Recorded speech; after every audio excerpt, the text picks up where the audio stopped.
I was very controlling. That's how I, stumbled into all this work was, like fish are always the last to know they're in the ocean. And I was the last to realize, like, I'm not controlling. I'm just like, I'm helping. I'm just helping him, dress better and be more ambitious and like, eat healthier, of course, because come on. And what I didn't realize is that helpful in wife language is critical in husband language. And people don't respond well to lists of the top 10 things I hate about you, and you're incompetent. There's really nothing worse I could say to my husband than you don't know what you're doing. Are you curious about discovering ways of making your life better? Then welcome to my podcast. I'm Bob Nickman, and this is The Exploding Human.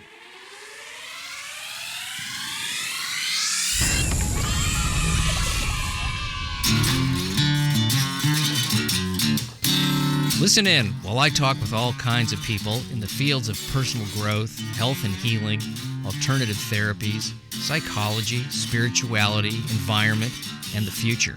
I'm looking for those answers that make life better for everyone. You'll meet cutting-edge practitioners, doctors, artists, filmmakers, business people, and those who have overcome challenges. The brave, the curious, anyone who's out there helping us humans to explore, expand, and explode. Welcome to The Exploding Human. My name is Bob Nickman.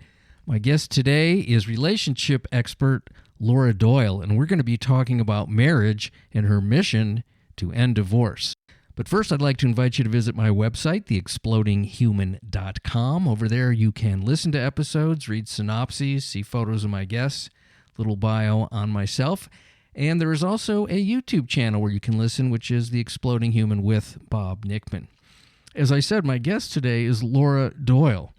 She found herself many years ago in a marriage that was not working, and she was very close to getting divorced. So out of desperation, she went to a wide variety of women who were in successful marriages and asked them a lot of questions about what made their marriage work, which set her on a journey and a mission to end divorce and change her attitudes and her perceptions and her knowledge about her own marriage. And then she began to teach other people what she had learned, which was not what was being told to her in marriage counseling. She offers her own personal story as well as some of the stories of her clients. And I was happy to learn some of the specific techniques that she has learned and passed on to other people. There's a lot of very practical methods that she employs in helping women to navigate their marriages. It was a really fun discussion, and we had a lot of laughs doing it. And boy, this is such a great topic because everybody wants to have a great relationship, I think. I mean, I do. Please enjoy our talk. This is LAURA DOYLE. I'm so glad that you're here this morning, and we had a nice little pre-discussion about relationships. We had some laughs, and we're going to keep that going, I hope. And I'm sure we will. Yeah, and you've been dealing with... I guess I was reading in your one sheet that your goal is to have less divorce in the world and happier relationships. Not a bad goal at all. Yeah. And I think we all want that. Don't we want to have a great relationship? Don't we all want that? I think everybody wants to feel known and seen and heard and understood, for sure. I know I do. And lots of my students do. And I think the tragic thing is that we aren't really taught the skills that are going to contribute to that. There was no relationships 101 at my schools. I don't know if there was at yours, but I'm not sure where we're supposed to learn that. And, no, I think the only way people learn relationships is modeling what their parents did. Right. And they didn't have any training either. So I think it's just either we're fortunate enough to have parents with a healthy relationship, which probably almost no one has, and or just certainly generationally it doesn't quite translate. Yeah. And but if you're you do find that people that come from homes that have healthier relationships probably do a little better for the most part, unless they get some personal growth things going on for themselves. Yeah. I mean, I know for me, my parents are divorced, and when I got married, I do think I was doing exactly what I saw them do, and I was headed for the same results. So your point is well taken that that's the only model we usually get to see is our parents. And if they don't have a great relationship and they don't have those skills to pass on to us, it's sort of, I mean, to me, it's like anything else, right? If your parents know how to cook and they show you how to use a knife and a stove and or you're making an omelet or whatever, Yes. then you end up with that skill. And if they don't, and it's funny, like, I mean, I learned differential equations in high school and I don't use those very often at all. But I think everyone's going to have a relationship, right? So to me, it's like the most worthwhile thing you can possibly learn. And I think one of the things that was really frustrating as I went on my own little journey with relationships was finding out that so much of what's recommended by experts is actually terrible. It's terrible. Counterproductive. Counterproductive. Yeah. So, because there I was, just a few years into, I was madly in love with my husband when I married him. And then, but, a few years later, we were having a lot of Cold Wars where there was no talking for days and it was very tense, or we'd have just big blowups, usually a lot of them in the car for some reason. They were, I guess, because he couldn't get away. So we were having those fights in the car. And I remember thinking like, well, I know what to do. You have to go to marriage counseling. If you can't even have a conversation without having a fight, then definitely you have to drag him to marriage counseling. And this is my view on it at the time. Like, I'm going to take him to marriage counseling. The counselor's going to tell him everything he's doing wrong. And so he can fix it. And then I can finally be happy and have this beautiful marriage that I wanted. I really wanted that so bad. Sure. And so, of course, that didn't work, as you already know, right? I dragged him, and I remember we went to marriage counseling for over a year. We spent over $9,000, and then a long time ago, decades ago, and so it'd be more money now in today's dollars. And I remember I was on the counselor's gray couch when I realized he's never going to change, and I'm either going to spend the rest of my life in a loveless marriage, or I have to get divorced. And so it seemed like, the reasonable solution was to just go ahead and end my marriage and, try to find somebody better next time. So I decided I was going to get divorced. And there was just one problem, and that is that I was too embarrassed to get divorced. I felt like people had been to the wedding just not that many years before. So I thought, as a last ditch effort, I was a journalism major in college. So I thought, I'm going to interview women with happy marriages that have been married for what seemed like an eternity to me, which was 15 years. They're happy and they've been married at least that long. I'm going to ask them what their secrets are. And so I started doing that. And I remember they would say things that sounded crazy to me. I was like, what? That is like, and I had read all the marriage books and stuff, and they were saying things that were nothing like what I would read in the marriage books or I learned at counseling. And I remember one woman said, "Oh, I try never to criticize my husband, no matter how much it seems like he deserves it." And I was like, have you got anything else? Like that, I'm not going to be able to do that. And that's, why would I even do that? So, but I had nothing to lose. I thought, I'm just going to experiment in my marriage with all the things that they're telling me. And if it worked, I kept it. If it didn't, I threw it out. So I did this whole trial and error thing for a while. And I remember it was not even that long that I'd been doing these things. And I walked through the door and my husband's face lit up. He was happy to see me again. I know. So I thought, this is working, because that had been gone. And so I thought, well, this is great. Now I know what to do, and we're going to stop having those fights. And I'm finally going to get the marriage that I want, the marriage I have now. But there was a problem, because a few days later we're in the car and we had a big fight again, huge, horrible fight. I was saying things I knew I was going to regret. He was saying mean, terrible things right back. And I thought, this is awful, because I know what to do, but I couldn't get myself to do it. So I had this idea. I thought, well, if I'm going to get some of my girlfriends that are complaining about their marriages, I'm going to get them to do this with me. And I started this little support group in my living room. And it was interesting, because we started seeing miracles. Like I would say, hey, try this or do that. And one woman came and said, my husband won the sales contest at work. He took me on the most romantic getaway of our lives. And another one said, well, this isn't going to seem like much to you guys, but we've been fighting for months about painting the family room. And he got up and painted the family room. He did it with a smile. This is a miracle. So we knew we were onto something. And one of them said, can you write down what we're doing for my cousin in Florida? And we were in California having our little meetings. And I said, sure, I'll do it. And I wrote it down, and that became my first book, which went on to be a New York Times bestseller. It was published in 19 languages in 30 countries. And I was on Dateline, and there were documentaries made about it. And when Dateline aired the investigative piece about it, it went to #1 on Amazon. And it started an accidental worldwide movement of women who practice the 6 intimacy skills that lead to playful, passionate marriages. I love that. What's the title of that book? I could tell you, Bob, but then I'd have to kill you. So, okay. Yeah.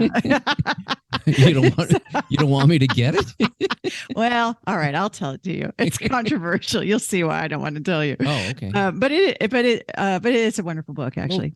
It's a misunderstood book, and I'll explain the title. So it's called The Surrendered Wife.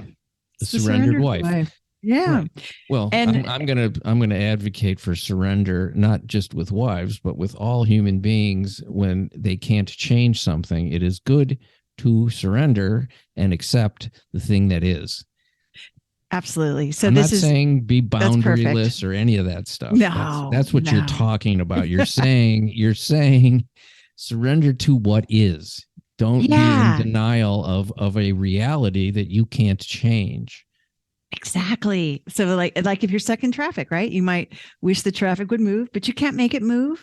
But you could decide like, well, I'm going to use this time to listen to a podcast or music I love or talk on the phone. That's surrendering, right? And a surrendered wife just knows she can't tell her husband what to do. She can't tell him how to drive or what to wear or what to do at work. But she can focus on her own happiness. And that in turn improves the intimacy. So anyway, I wrote down what I learned at that time. So this was over 20 years ago now. And that, So, and then what I did, through the years, I keep continually trying to refine the steps so that I can better communicate what I've learned. Right. So now, at that time, I was a pretty new student of the 6 intimacy skills myself.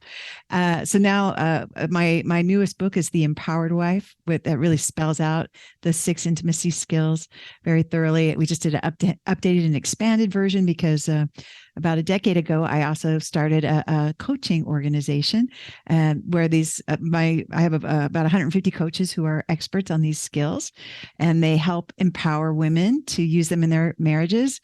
And so I learned a lot from that process, and so I wanted to write that down too. I wanted to get that into the hands of as many women as I possibly could, because as you said, I'm on a mission to end world divorce. You've picked women to help, and I'm assuming that there's men that are trying to help men because we're kind of thick in some areas, But we'll stick with what you are teaching. Now I'm going to just be totally me. Okay. You know that book, Men Are From Mars, Women Are From Venus? I'm a fan of that book. Yeah. I love John Gray. Yeah. So that was a huge thing. This disconnect that we have by biological wiring and societal wiring, and we're very apart on a lot of things we just don't understand about each other. Now you said something earlier. I'm going to just tell you something that my wife says. I'll say I'm going to give you some of the the stuff that isn't so great sometimes. Not major, but this is like I'll say I would prefer if you didn't speak that way to me. And she'll say you deserve it, because you said something about deserve it. And I would say, who are you to decide what another person deserves? So true. That's one of our discussions. And want to hear this is the funniest one ever. Now, both of us, I come from a stand-up comedy career. That's where I began everything. was with, well, music and then stand up and then writing. So this is like a whole different thing for me in the last few years. So I have humor's big. My wife likes humor. So even when we're upset, that has been a real savior for moments. And I have to say that I don't know if that's one of your intimacy skills, but I think it's a valuable skill either way. So this is my favorite moment that we ever had. Probably we laughed so hard, but up till that moment, no. So she was on one of those tears of giving me a list of all my faults. She was having a terrible day. I didn't really know it. So she started. This is making me laugh just thinking about it. She goes, "You're this, you're this, you're this." One of these things. I go, and then the last one was, "You must really hate yourself." And I said, I don't. I really like myself. She goes, "Well, I hate you." And we both started laughing so hard because it was like, how could you not hate yourself when I do it? I've just given you the list. Exactly. It was one of the funniest. We laughed so hard. I've told that to, couples and friends. I just, I mean, she realized that she had gone down a path that was not making any sense at all. It's a little indefensible. Yeah, that path, completely indefensible. It was completely irrational. So what I tell, guys that talk to me about their partners, I go, don't listen to the words. They don't mean anything. It's just emotion pouring out. She's not going to remember anything she said. Don't pay attention to the words. And as my buddy goes, women are self-cleaning ovens. Let them spin and run through their cycle, and they'll be okay. That's like just a difference that I've noticed. I don't know if I can't say all women are the same, but I've noticed that. Oh, yeah, it's interesting because along those lines, my campus, we only serve women. So what we do is we help women fix their relationships without their husband's conscious effort, even if it seems completely hopeless, so that they can feel desired and cherished and adored, which was a big goal of mine, in my marriage early on. Yeah. So people say, well, what about couples? What about men? Of course, he's responsible for the relationship too. And, it's been my experience that, and this is controversial too, but women are the keepers of the relationship. We have so much power to set the culture in the home. And so you're nodding your head, which is, I appreciate that. Mm-hmm. Yeah, I agree with that. Yeah. And I think people do get upset with the, with gender stereotypes, which is understandable. So I like to think of it as like even just yin and yang, right? And, in Eastern philosophy, they talk about how every object has yin, the feminine, and yang, the masculine, even like a coffee cup, right? So my coffee cup, the structure, the ceramic part with the polka dots here, that's the yang, that's the masculine part. And the part where you can put the coffee, that's the yin. And without the yin, the yang would have no purpose. If I couldn't put coffee in it, it would have no purpose. Mm-hmm. And so I think a lot of times we unwittingly block our man's desire to delight us, to give us gifts and compliments and help and, special treatment. And so if you aren't very good at receiving all that, then what can he do? How can he delight you? And I mean, I love your story of using humor, and that's kind of another thing that if your wife was willing to receive that, to have her funny bone tickled in that moment when she was listing all the 10 things I hate about you, and you were saying, no, I don't hate myself, right? She was willing to start laughing, and I give her all the credit for that in a way, because that's very I call it girl of fun and light, right? We all have this inner girl of, it's like Cindy Lauper wrote in a very profound anthem that girls just want to have fun. And I'm calling your wife a girl, and all the rest of us too, even though we're well over 12, because I think we all have that inner just want to have fun girl. And I think sometimes she gets lost in the in the rush of raising kids and paying mortgages and going to work and doing the housework. We forget we're kind of focused on everybody else. We forget to tend to our own fun. So that's a big part of it's the first indispensable step to having a great relationship actually is to make yourself happy and have a great time, and maybe just laugh and laugh and laugh about all the things you hate about your husband even. Yeah, I don't know how people without a sense of humor have any relationships whatsoever, romantic or otherwise. I agree. I can't even be around it. But Yeah. there are people like that. They walk around very serious all day long. Good luck. Yeah. So let's go through the 6 steps there that you were talking about. Can we do that? Yeah, we can. Absolutely. So we just kind of, we'll only, I'll only be able to kind of touch on all of them. Yeah. It's funny. Please. Like, I always think, my husband says, yeah, the word water doesn't quench your thirst. So I really want everyone to get these skills, and I'm going to give as much of them as I can on this show. And then, they'll be like, well, now what do I do? Right. So there's so much more to it, but I want to just give like at least an overview of everything. And we just kind of touched on the first one, which is, so when women arrive on the campus, the first thing we ask them to do is make a list of 20 things that bring them joy, like just frivolous fun, just not to, be healthier or reduce greenhouse gas emissions or save money. None of that. It's just like whatever just puts a silly grin on your face.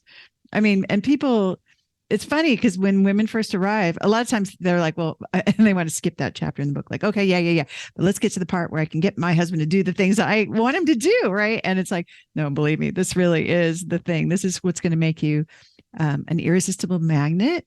And it's also going to resolve so much of the conflict at your house, because I've interviewed thousands of men and asked them this one question. In fact, I'm going to ask you, Bob, if you don't mind. I'm going to put you on the spot. But and they all give the same answer, actually. But anyway, let's test it out with you.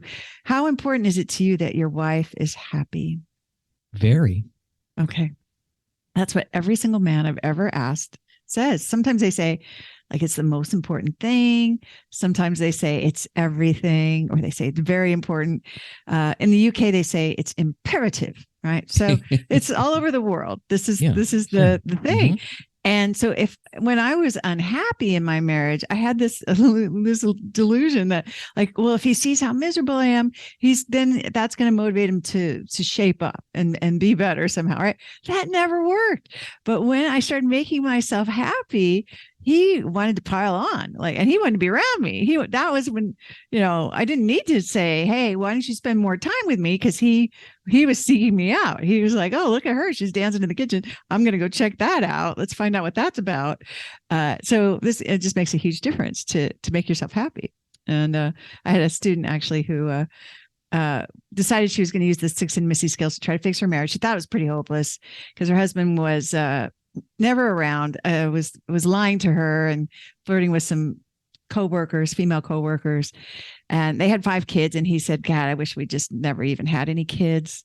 And he told her she was a terrible mother. And so she thought, well, this is probably pretty hopeless, but she decided she was going to do this self-care thing. So she did. She made her list of things that she loved to do, and she started doing them. And she thought, I'm already winning, because whether my marriage gets better or not, I'm happy. I'm feeling good. And she stopped kind of waiting around for him to announce his plans.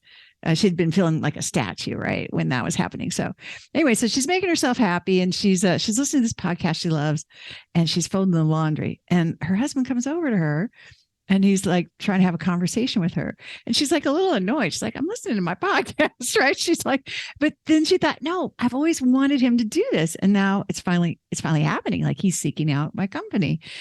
And then she overheard him talking to their oldest son. And she said, they were talking like friends. And she said, I couldn't believe it, but it just really warmed my heart. And then she heard him talking that way with all the kids. And she realized, like, no, something really is happening in this marriage.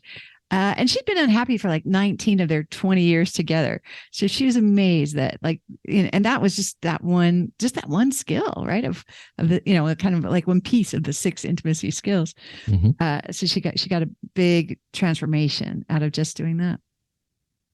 Yeah. My wife does that. She's figured that one out.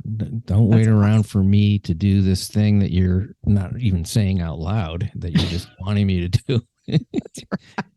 she buys herself flowers because she has better taste than me. She loves flowers. I can't predict when she's going to want them or what colors. I mean, I still do that myself, but she does it too. And that's just one example. Just one example. Yeah. Love that. Love that. Yeah. Yeah. I mean, it's I'm sure there's also this nice exchange that happens when I know, like for me, like when my husband gets me something, right? So there's getting stuff for myself, and then there's my husband getting something for me. And a lot of times my husband gives me things and it's not what I would have bought for myself exactly, right? And this is like I've I'll have a live event and I'll say like, okay, who got a present from their husband and they thought, oh my God, why did he get me this? And like every hand goes up, right? Like everyone's like, oh, that happened to me. And it's interesting because there's something else that you can receive in that situation for me. Like, and I remember one woman was like, yeah, you got me a pocket knife. Like, why would you get me a pocket knife? That's ridiculous, And then we talked a little bit about like I call it the feminine art of receiving graciously, right? Which is part of what makes you an irresistible magnet. When you're receptive, that's the essence of femininity. That's what men are fundamentally attracted to. And so we're talking about, being able to receive like his thoughtfulness and his desire to, it might have a practical purpose, right? So something he wants to do to lighten your load or to delight you in some way. And at the end of it, she raised her hand again. She goes, I did end up using that pocket knife, and it ended up being something I did really love, right? So it can expand your horizons. This is part of what being in a relationship does, right? If you want the perfect gift, you can go down to the mall and buy it for yourself, or you go on Amazon and order it. But that's not the same as receiving something that's meant for your enjoyment. Yeah, I think it's important to look at intent rather than content necessarily, because if the intent is to make you feel better, good, to show affection and thoughtfulness and caring, who cares what the item is? Doesn't matter. That's right. I mean, it'd be nice if it was both, but Yeah. And a lot of times, sometimes it will be, but it's interesting because I know for me, like I was a terrible receiver early on. Like he'd buy me flowers and I would say, oh, these die in a couple of days. I think we can't really afford this, waste of money, and so he stopped. He buys them now for me again. Mm-hmm. So I got that back, but I really taught him like, I don't, I'm not worth it. Don't get me flowers. And that was just one example of we'd wake up in the morning and go, oh, you're so beautiful. And go, no, don't look at me. I bet hair or whatever. I couldn't receive the compliments.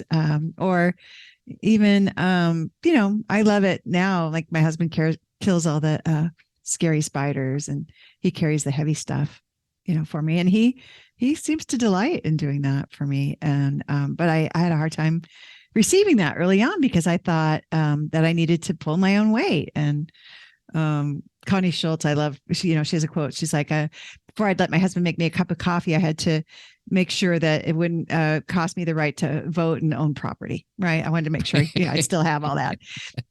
So I think sometimes we're not the best receivers. When I have given gifts or done something and it's not received in a way that I, want it to be, I feel diminished in some way, like almost emasculated. And that's a little bit strong of a word, but it's in this situation, but it's, you just want the person to go, oh, this is great. Thank you. It's just really, thank you for thinking about me. Thank you for thinking of me. Thank you for being so generous. So I love hearing that you feel diminished or even emasculated, because that's I think that's something I had no concept of early on in my marriage, and I'm sad when I think about that younger version of myself. Like here one time, there's an embarrassing story. My husband took us on a romantic getaway to Hawaii, and I was so excited on the first day because we're going to go to the beach.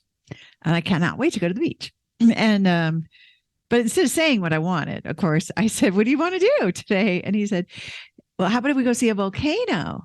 And I was like, volcano. All right. But I didn't want to have a conflict. I wanted it to be close. So I said, all right, well, I'll just suck it up. I'll go see your volcano. I'm saying this to myself, right? And maybe, we'll go to the beach some other time, tomorrow or whatever. And so we get in the car and we're driving towards the volcano. I knew there's no volcano for a long time. It's just like little molten rocks on the side of the road. And so I started to think, like I could have been at the beach right now.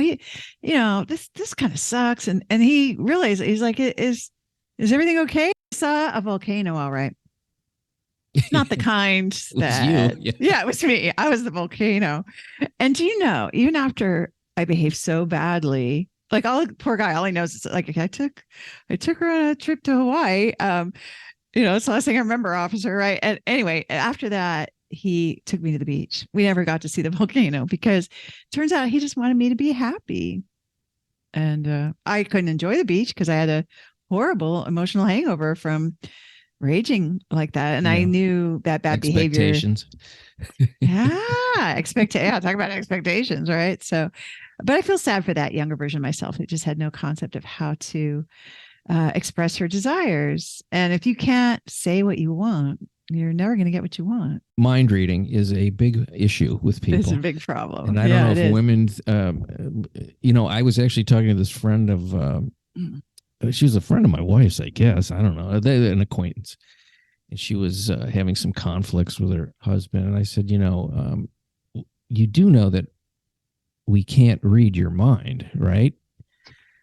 And for some reason, women think, and I was just saying this to her because I could tell she was like this, that you think that because we can't read your mind, we don't love you as much as we could. Mm-hmm. And I go, but you realize that we can't read your mind. She goes, well, like you should be able to. And yes, that's not true. And I go, you're insane. That doesn't make any. I go read my mind right now. What am I thinking? I mean, it's obvious what I'm thinking by the expression on my face, but I'm repulsed by this woman thinking that. But this woman was chronically dissatisfied. That's how I would describe her. Very attractive woman, second or third marriage. This one wasn't panning out because she had no idea how to express her desires in a way that inspires him. Yeah, that's why. She was such a dissatisfied person.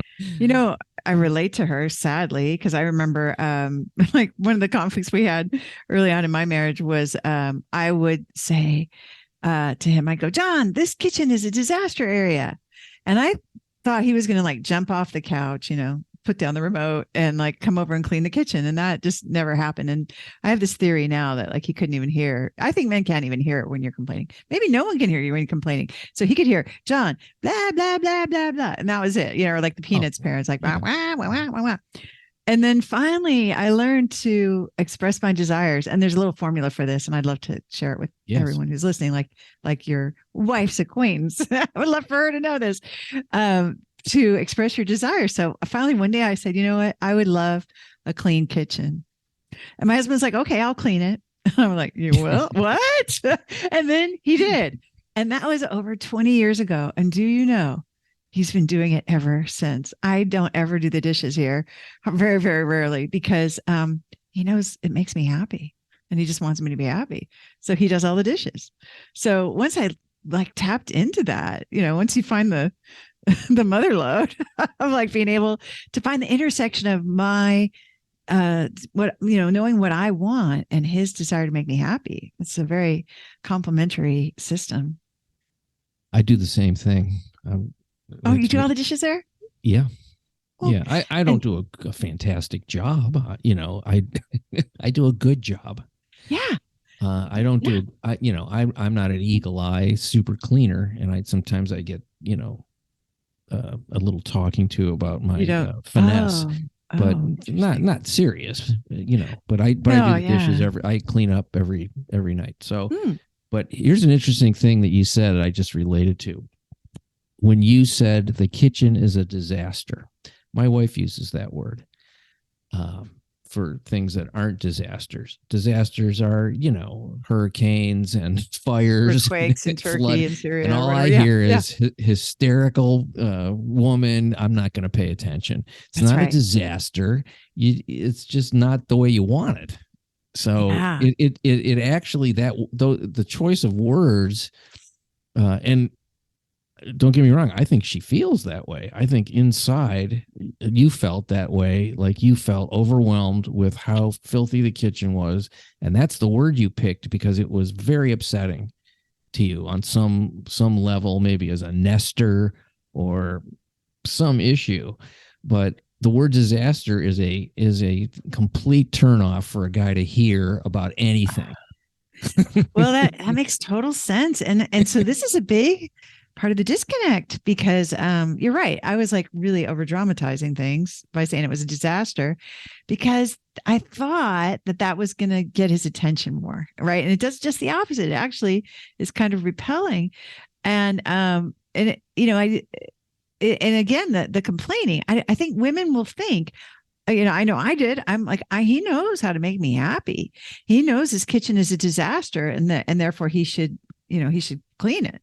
Yeah. And he didn't know because I wasn't expressing that desire. In fact, there was another student who was also using the intimacy skills. Her husband already said he was going to divorce her and there was no hope. And they were living in the same house, but separated, like awkward roommates, no talking, no touching, just like lots of layers and layers of wall-to-wall hostility. So she thought, well, I'm going to try these intimacy skills. Probably won't work, but whatever, I'm going to try them. And so she was using this formula for expressing her desires in a way that inspires, along with the other skills. And so she goes out into the living room and she says, I would love a leg massage. I would love a leg massage.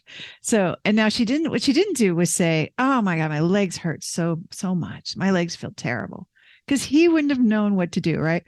So she just said, I would love a leg massage. And he goes, would you like it now? And like her heart starts racing. She's like, oh my God, he's going to give me a leg massage. Like he goes, okay, sit over in this chair. And he gave her a leg massage. I mean, they weren't even talking, much less touching.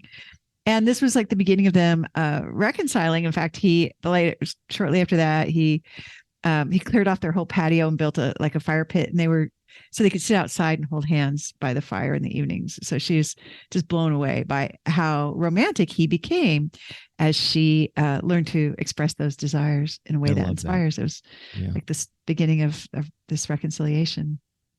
My wife has an older friend who's in her 80s, and she was complaining about something, how she spent 30 minutes explaining to me, and I still didn't get it. Really upset. And the lady goes, men aren't capable of understanding that. She goes, just tell him what you want right in this moment and tell him you love him. If you do those two things, you'll get everything you want. And it worked. And I said, tell that woman, thank you. That's as simple as it is. Yeah. I'm cold. Give me a jacket. That's about it. Yeah. Yeah. It's so it's true. Much simpler. It is. Yeah. And I think it's interesting from the female mind. It is really hard to understand like that giving, like when my husband gives me his jacket when I'm cold and we're out or something, and he's going without a jacket, that actually makes him feel loved. Yes, too. Absolutely. Right. Like you're saying yes. And I'm like, my female brain's going, oh, like I'm exploding here. Cause how can that be right? Cause I'm getting everything. You're sacrificing everything for me. And then I feel wonderful. I feel like the princess. Thank you so much. Well, we like to be heroes. You want to be heroes, right? So if I can trigger your hero gene, if your wife can trigger your hero gene, or if I can, I mean, my husband will say like, hey, I didn't get to be at Frozen, Chosen, and I didn't get to be at World War II or whatever, but I can give you my jacket, right? Like exactly. That's like a part of the way he's made. Yeah, my wife had another friend who said, tell your husband he's your hero. Oh, yeah. She did. And I couldn't believe it. I was like, yeah? It was such a great feeling. Only happened once, but it was great. Oh, yeah. It is great. It is great. Well, and, I love that actually, because my husband is my hero. He does so many things every day to lighten my load, to make my life better, to hear and see and know me, to listen to my, I go, la, la, la, la, la, la, Yeah, right. I over dramatize things like women too. That's the women seem to be more emotional creatures, which is fine. It's that's kind of an attractive quality sometimes. Well, actually, Sometimes not. They did a study at the University of Toronto, and I'm glad you're sitting down as I tell you this because you're going to be shocked. But they found out that women are more emotional than men. No, it's true. It's true, Bob, really. And so I thought, well, that's research money that's well spent right there. But the thing that I loved about that is that women, we have an emotional brilliance, I call it, right? And so the world needs that. Like our relationships need that for us to show up with that emotion. Yes. It's a type of intelligence that. We're good at knowing how we feel and saying it. And I used to do this thing early in the marriage. My poor husband. I would sit him down on the couch for, I call it the State of the Union address, right? Which is, we're going to talk about the state of our union. And now I leave that to the president. But, and I wanted him to talk about his feelings because I knew as a woman, that's how you would have emotional intimacy is if he would talk about his feelings. I'd ask him about like when he was a kid or, his father was yelling at him, whatever. Like I wanted that. And so I'd say, well, how did you feel? And my husband would be like, hungry, like here's like, or he'd say like with my hands, I feel with my hands. And I was like, oh my God, he's like emotionally stunted. We're never going to have this intimacy because he doesn't even know how he's feeling. And it was like, the whole time I was like asking the wrong person. Like I'm the one with the emotional brilliance. And I think my husband, I know my husband will be very happy if no one ever asks him ever again how he feels because he doesn't want to talk about it. So, and like hot or cold or hungry? Hot or cold. Yeah. Hot or cold, hungry, tired, maybe. Right. But that was also, that's also like a head exploder for me as a woman. And especially with the modern marriage therapy model, a lot of that's very feminized in a way because they'll want you to talk about how you feel or talk about your childhood or something. Anyway, so I thought that was what we were supposed to do, but I had the wrong idea. So now I, instead of asking him how I feel, I ask myself. Like, how do I feel and what do I need? And like, I'm like, oh, I feel really tired. I'm going to go take a nap. And then I'll find out if things are really as dark as I think they are when I'm tired or, if I just needed that nap. And then when I wake up from the nap, I'm feeling rested and happy. There's my husband looking for me. He's like, oh, hey, there you are. He's all happy to see me. So it's kind of funny how that works. That's great. I have a checklist that I ask my wife when she's in a bad mood, all things that have nothing to do with me that I know make her. Are you hungry? Did someone say something to you? Are you tired? Is it your mother? Yeah. Right. Are you in physical pain anywhere? If you got to cover the biological and stuff. And a lot of times it's just somebody said something that's eating at her that has nothing to do with me. I had that for sure. Yeah, I mean, once you learn this stuff, it becomes pretty amusing. It does. How we are. It does. But yeah. I think maybe some women that are listening to this, and maybe some men too, but how do you communicate? What is the best way to communicate to get something that you might want that your husband or wife or the other person, how do you do that? How do you get your husband to maybe do something that he's not doing? I mean, that the dishes was a great example. Yeah. But there may be something, that people are like, I remember in frustration, my wife saying to me once, I just want you to change. Oh, and gosh. I was like, well, that's not going to happen. I just, because people have a habit of being who they are. I'll work at some of the things that aren't up to snuff, but I don't know how good it's going to get. Yeah. Yeah. Like you are willing to put in effort to make her happy, but like, you've got to change. Someone was saying the other day, it's almost like it's like a homicide in a way. Like, I'm going to change you. You will stop existing the way you are. And then I'll make you into the way I want you to be or whatever. It's like, it's just like, just not how it works. But how to change your ideal partner. Yeah. So, and it's funny because we have one of the skills I call it, this is the change your husband skill. So I have it. I'll share it with you. But but first I want to give out the formula for any woman who's listening. Like everyone needs this formula, like write this down. honest to God, it's just life changing. So I have to share it. And then, but I want to share a caveat about it first. This is not the phrase, the one I'm going to share with you. It's not the phrase to use if you want his attention, if you want affection, if you want more action in the bedroom, more passion. This is not for that. I'll tell you what to do for that in a second. But this phrase is great for everything else that you want. And if you're like me, most women I talk to, you want a lot of things. We want a lot of things. That's how we are. It seems to be how we're built. You might want a bigger house or another baby or a cup of coffee or, a new blanket or whatever, right? There's just so many things. So this is the formula for everything that you want that isn't his time or attention or affection. And it is, I would love. That's the beginning of it. I would love. And then it's just the final outcome. Mm-hmm. So it's not about how. So I've done the opposite where I've said like, okay, I want a new dress. There's one in the window over at Macy's. It's blue. It's got 3/4 sleeves. Get me a size 8, right? Like, and like at that point, it's like, okay, that he's not inspired. He's like, now you're my errand boy. Go get it for me, right? But, or I had a student once say, I want him to make more money, and money's not like an end final outcome yet. Right. So I said, dug in. I'm like, well, what would you have that you don't have now if he made more money? And she's like, well, I could buy myself things, and things is still kind of vague. Right. So I'm like, well, what kinds of things would you buy? And she's like, well, I need new boots.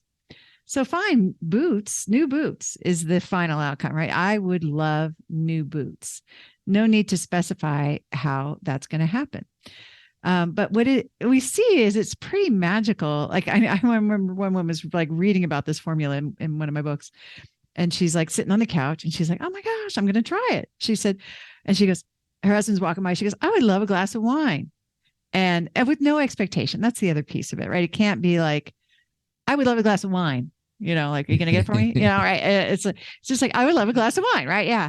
So, and her husband goes, oh, I don't think we have any. And she goes, I know. I was just wanting some. And then she goes back to reading the book. And next thing she knows, he's coming down the stairs with his keys and his shoes and the kids behind him going, can I go to the store with you? And she goes, where are you going? He goes, I'm going to the store to get you some wine. Right. Like he saw the opportunity to be her hero. She triggered his hero gene, went to the store and got her some wine. So, and this is what we see again and again.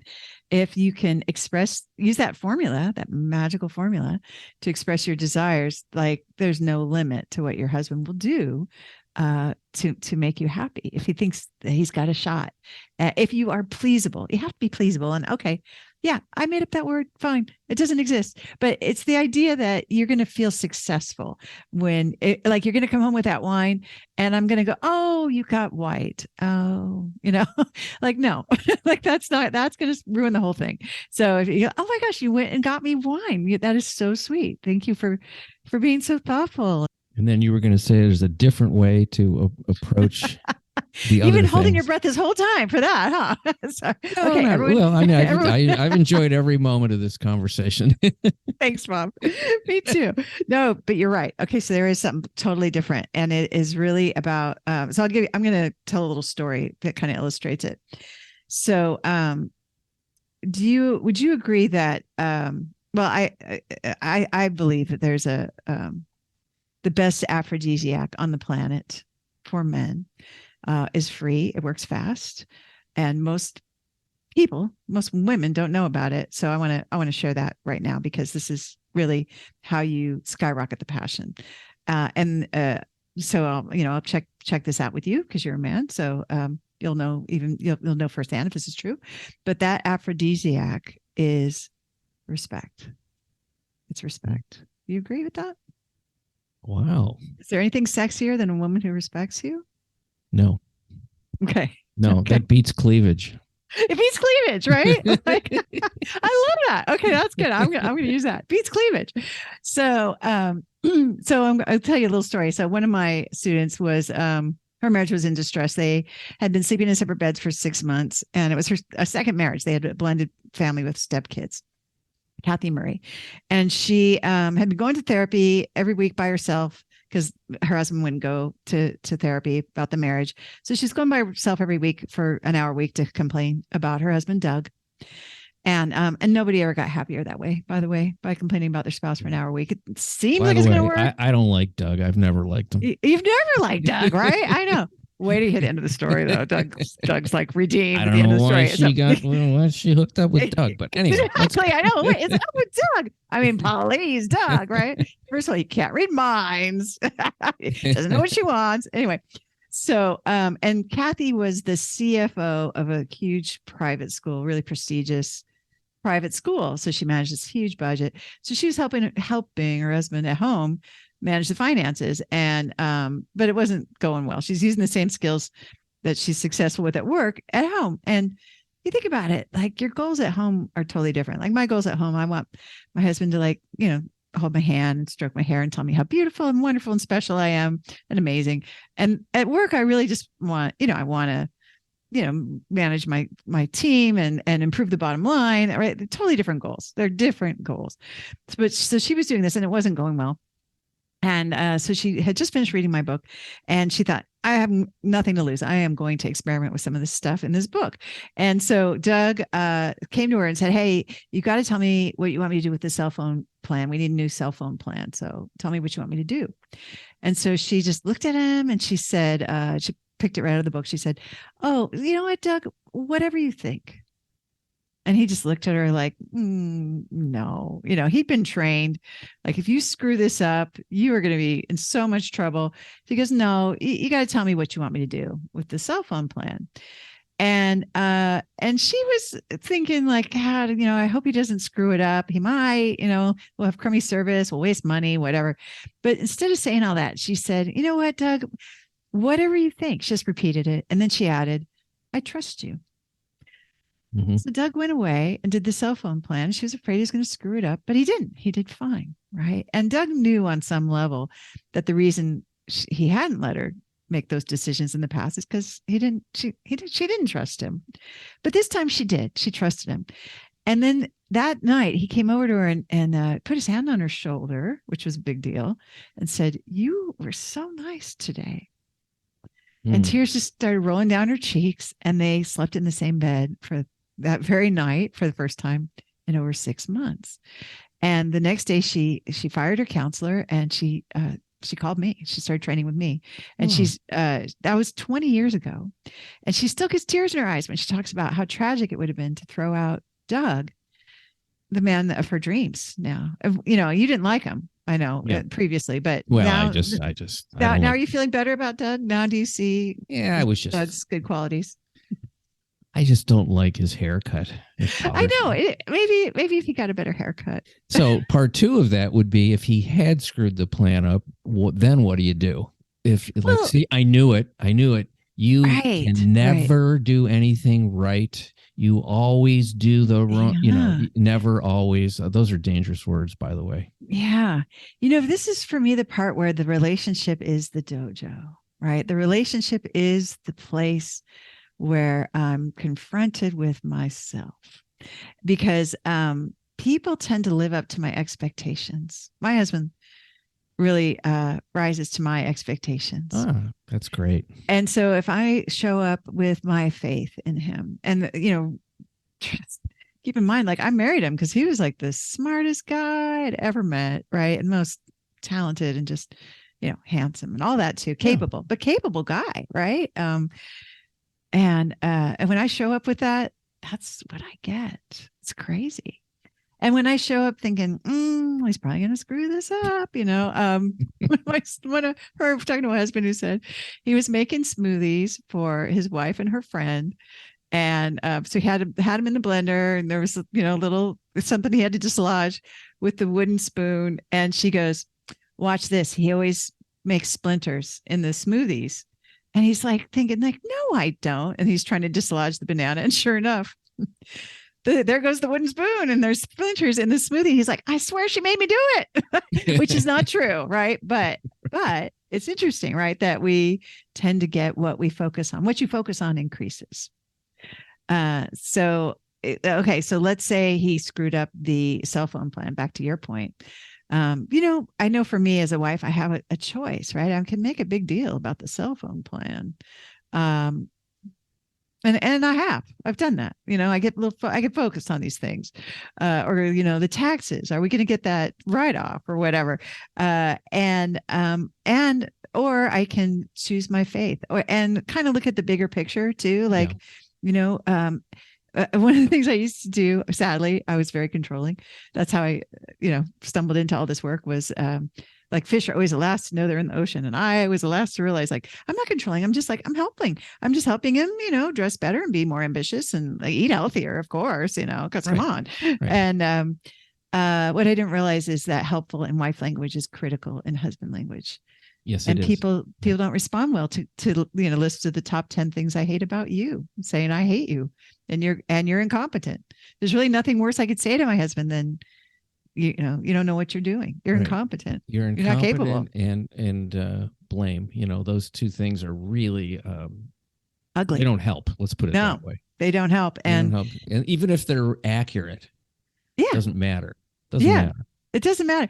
And when you say accurate, it's kind of funny. Like, people are the truth is kind of squishy, and nobody's all black or white. I mean, there's so many examples, right? Of like, well, this person's terrible. Well, except they have this quality, right? And then it's like, you can focus on that glass being half full or half empty. Or so, like Doug, really, he was awful, but it turned out it was really just his haircut. And the rest of him was pretty good. Yeah, just his haircut. That's so funny. You're a funny woman, and I feel happy for your husband. Oh, you figured this stuff out. Yeah, it is really indescribably wonderful to finally have that marriage I dreamed of having when I was 22, standing at the altar saying I do. Yeah, I did it. Like, it feels like the biggest accomplishment. And we give out like Academy Awards, right? Or we give out, I don't know, NASCAR trophies and things like that. But what about, for me, like a woman who finds her faith and trust in her husband and fixes her family, like stays married and doesn't just stay married, but makes her marriage wonderful. Yeah, even though maybe other people told her to get divorced, you should just leave him. Like, I had counselors tell me that. And I just feel like, there should be wife awards or something. Now that I've helped thousands of women fix their marriages, I see how much courage it takes, how much commitment, something I really admire. And let's talk about something else here, because when you think about, when you were mentioning this, because we want our partners to be a certain way. Everyone wants a certain set of things. And you were talking about controlling and things, and those things are based on two things. One is a bit of selfishness, but even more so, fear. The fear that it's never going to happen, and I'm not going to get what I want. That is exactly right. And if as individuals we can look at, what am I most afraid of if this doesn't happen? Well, if he doesn't bring me flowers, then I'm not lovable. And I made a mistake. I'm going to die alone. Yeah. I'm going to take it all the way. That's right. I'm going to die alone and broke, maybe. Yeah. Let's just broken alone, the worst. Broken alone. It's over. And then I wonder, like, well, how many people do I know that have really died that way? Not that many. And I don't share about this very often, but my mother died alone in her home. She was divorced from my father. And my stepmother of, like 30 years now. I have a wonderful stepmother. Susie is, still vibrant and alive, and they ride their bikes together every day and they garden. They're retired. Yeah. And she hosts Thanksgiving. She has massive Thanksgiving. She's a wonderful cook. She just loves to cook for all of us. So she gets to be this, and I consider it like a kind of a prestigious position in a way in the family. Like she's the mom. She's the matriarch, I guess. Right. Mm-hmm. And sometimes I think about that. Like, my mom threw him out. And I think she didn't have skills. Like, she didn't know how to express her desires, right? She didn't know how to be respectful. She didn't know how to have positive expectations instead of negative ones, or how to stop being too helpful.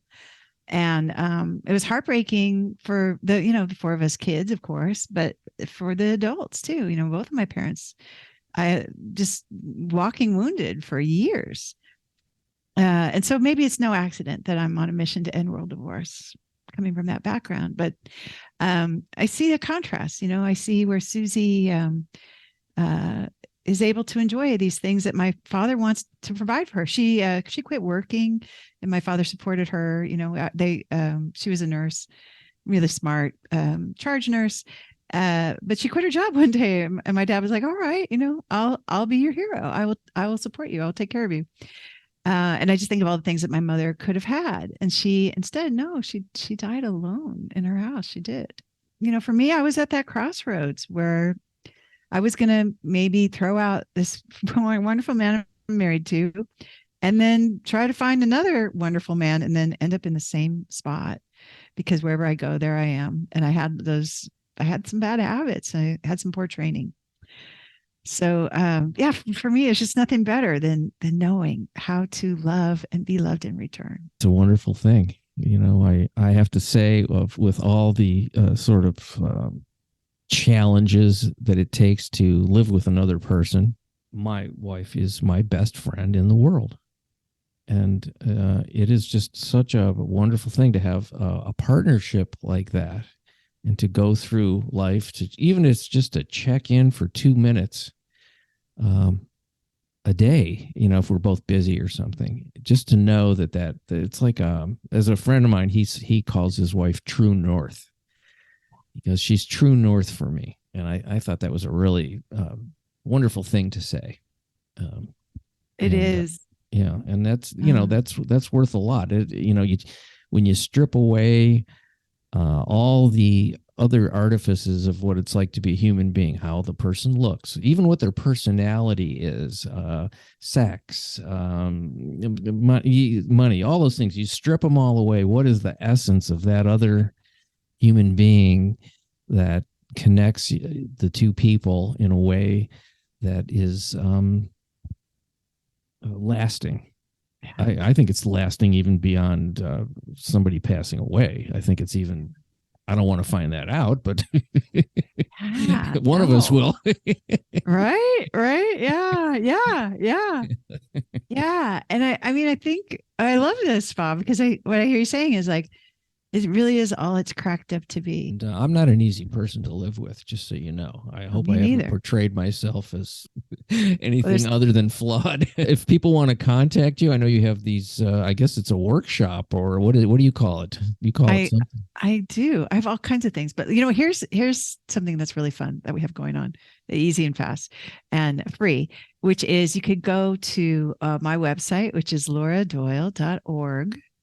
And you can download the Adored Wife Roadmap. And it's going to give you an overview of the 6 intimacy skills that we just talked about. And it also covers like the 3 top mistakes that women make when they're trying to get his attention, his time, his affection. And you can also listen to my podcast, the Empowered Wife Podcast, for free, of course, on, Apple Podcasts and Spotify and everywhere podcasts are. What's interesting about what you're talking about, there is some traditional kinds of almost throwback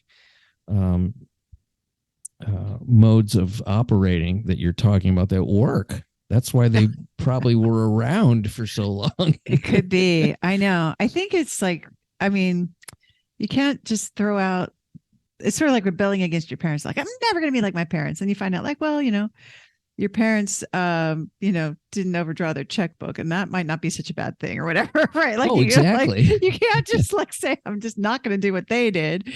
Cause, and that may be kind of, the spot I found myself in, certainly as a feminist early in my marriage. I was like, oh, I'm not going to be, I don't know, a surrendered wife. And now look at me, here I am. An empowered wife. Empowered. Yes. Empowered. Yeah.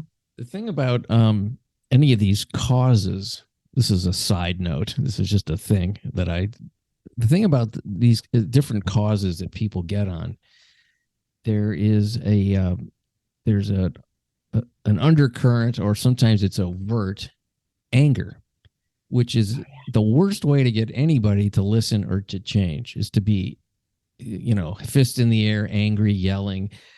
nothing turns me off more than an angry person to have them change my mind. It just doesn't work. I think when you're in a marriage that is broken and suffering, you do feel angry. I was unbelievably resentful.